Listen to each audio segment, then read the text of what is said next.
Hello friends, మొక్కజొన్న గారెలకు కావలసిన పదార్థాలు ఏంటో చూద్దాం. ముందుగా ఒలిచిపెట్టుకున్న 2 మొక్కజొన్నలు, కరివేపాకు, పచ్చిమిర్చి, వెల్లుల్లి, అలాగే జీలకర్ర, సాల్ట్.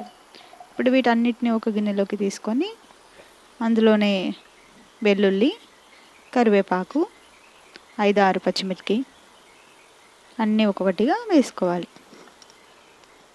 ఇప్పుడు ఇందులో 1 టీ స్పూన్ జీలకర్ర, అలాగే 1 టీ స్పూన్ సాల్ట్.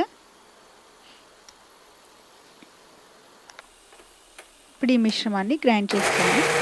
దీన్ని ఎక్కువసేపు కాకుండా కచ్చాపచ్చగా గ్రైండ్ చేసుకోవాలి, లేదంటే చాలా మెత్తగా అయిపోతుంది. ఇప్పుడు ఈ మిశ్రమాన్ని అంతటిని ఒక గిన్నెలోకి తీసేసుకోవాలి. ఇప్పుడు ఇందులో 2 చెంచాల శనగపిండి, అలాగే 1 చెంచా బియ్యం పిండిని వేసుకొని బాగా కలుపుకోవాలి.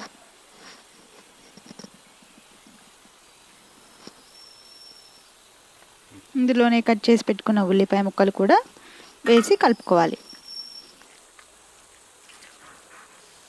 ఇప్పుడు బాగా వేడెక్కిన నూనెలో ఇలా ఒక్కొక్కటి వడల్లాగా చేసుకుంటూ వేసుకోవాలి.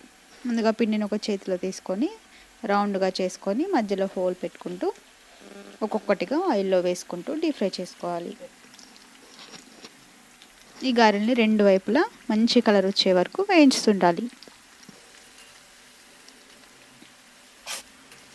మంచి కలర్ రాగానే ఇలా ఏదైనా జలిగంట పెట్టి వడల్ని తీసేయాలి.